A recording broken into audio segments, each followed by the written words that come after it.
We'll continue with our discussion that we left off with on the first part of this quantum mechanical scattering from a repulsive delta function potential. Of course, all in one dimension. And just so that I've got it here, remember in the previous part, previous video, we have the following that the incident wave function a equal to the ikx comes in, and part of it gets reflected in the reflected portion, and part of it gets transmitted.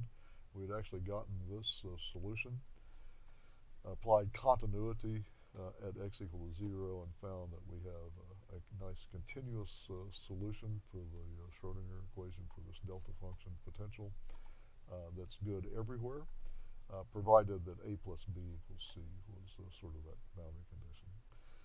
We can get another relationship for the amplitudes a, b, and c by integrating the time-independent Schrodinger equation over a small interval that goes from minus epsilon to epsilon, where epsilon is just a small value.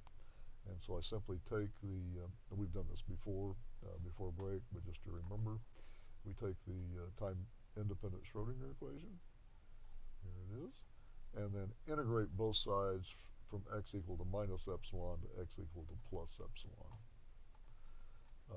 The first term is very easy because it's a second derivative. I just get the difference between the first derivative evaluated at the upper limit minus the first derivative evaluated at the lower limit. This integral is even easier because the integral integrates through the delta function, and so that simply becomes v naught, this constant terms, and this says evaluate this function that's in here at x equal to 0, so psi 0. And then the right-hand side required a little bit more effort in that we have this integral, and we can apply the mean value theorem of calculus and ultimately let this epsilon go to 0 on this. But mean value theorem says that the wave function at some intermediate point, I took x equal to 0 because is dx equal to epsilon b minus a, so epsilon minus a minus epsilon, so this becomes 2 epsilon.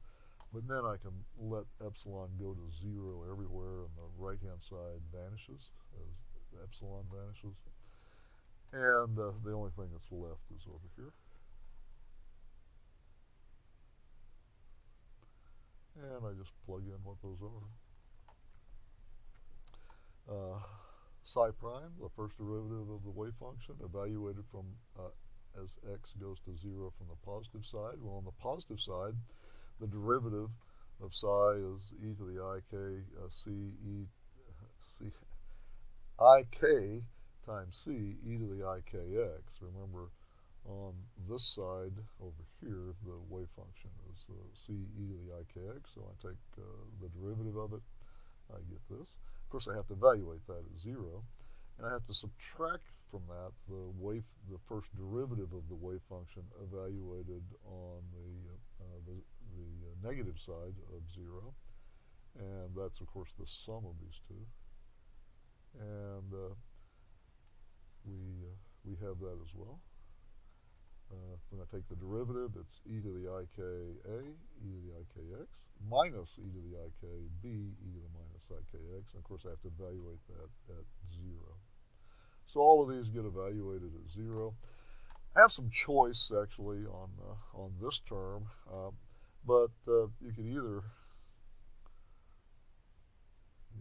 take this side or this side, but when I evaluate either one of these at x equal to 0, I get the same value, namely either a plus b, which is equal to c if I use this one to evaluate it at, or just c e to the ik0 if I do the other from the right-hand side. So I use the simplest one here and just evaluate that at 0. Evaluate these terms at 0, I'll get ikc here. I'll get minus ika from this term. and a minus is a plus IKB. And then I go ahead and take this over to the other side. So I'll pick up a minus V naught C, and this e to the IK0 vanishes, or it becomes 1 over there as well. Then it's simply a matter of going through this and solving for C, or really another equation, I guess, is probably the best way to put it at this stage.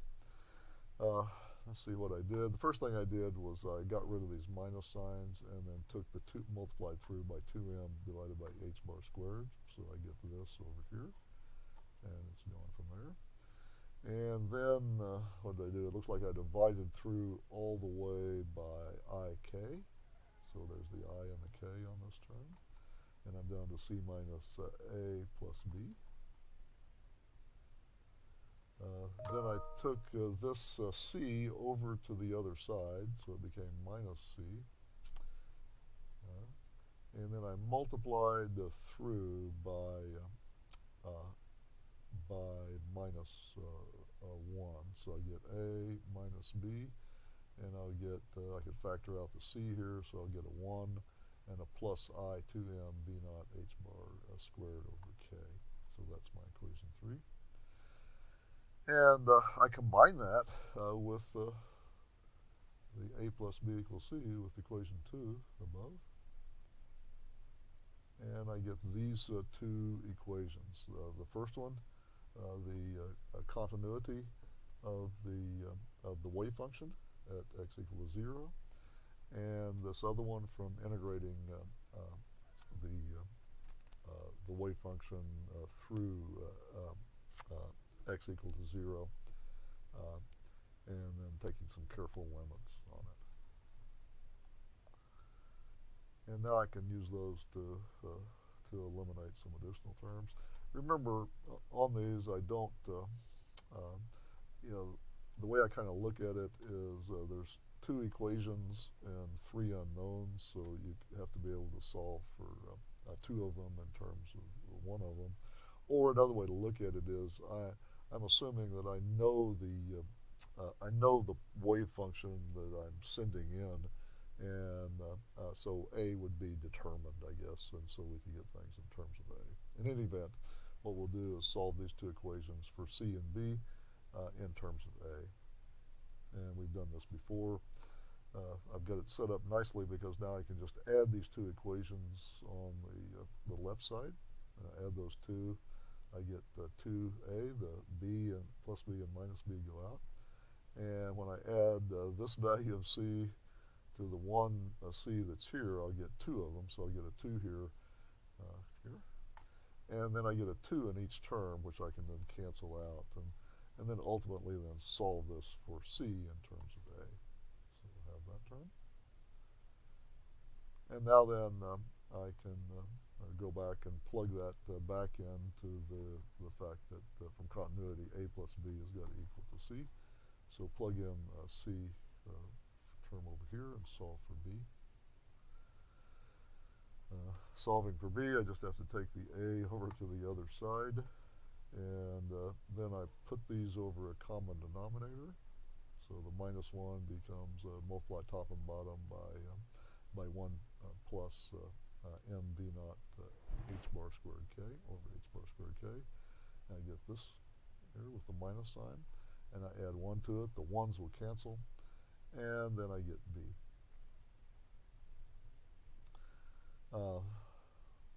So I've got, in either case, sometimes people like to represent these as ratios, but ultimately if I multiply through either one of these equations by a, we get back to the original set that we had. I'll just point out that we have the following, that we can write these as in this form. C over A is 1 over 1 plus I beta. And B over A, if you take a look at it, m v naught h bar squared k is beta. And so at minus I beta, 1 plus I beta.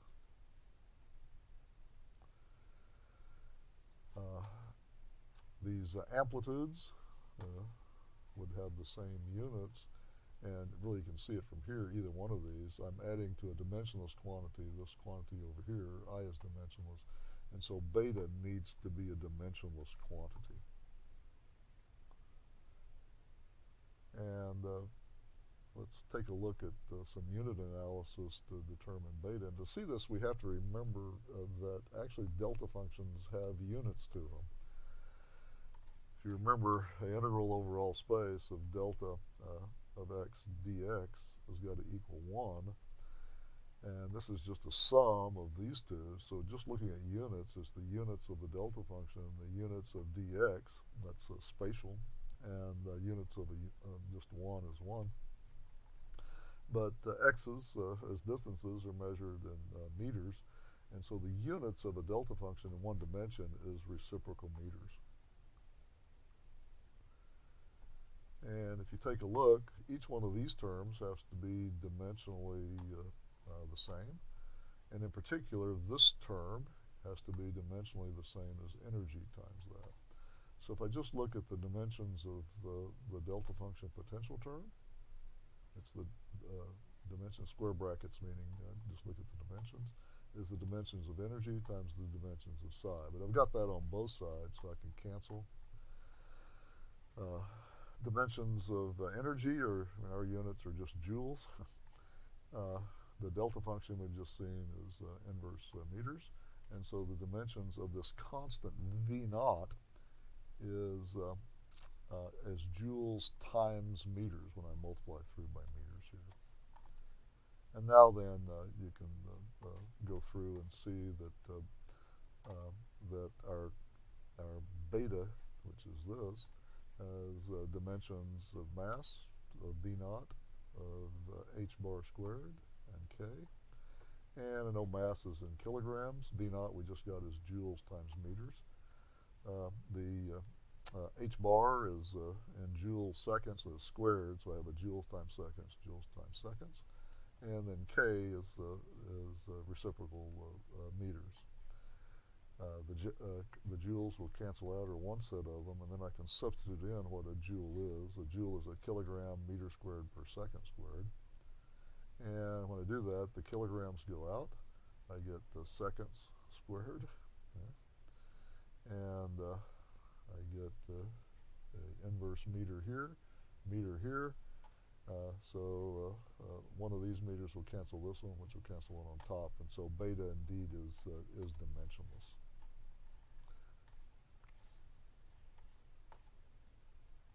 With that,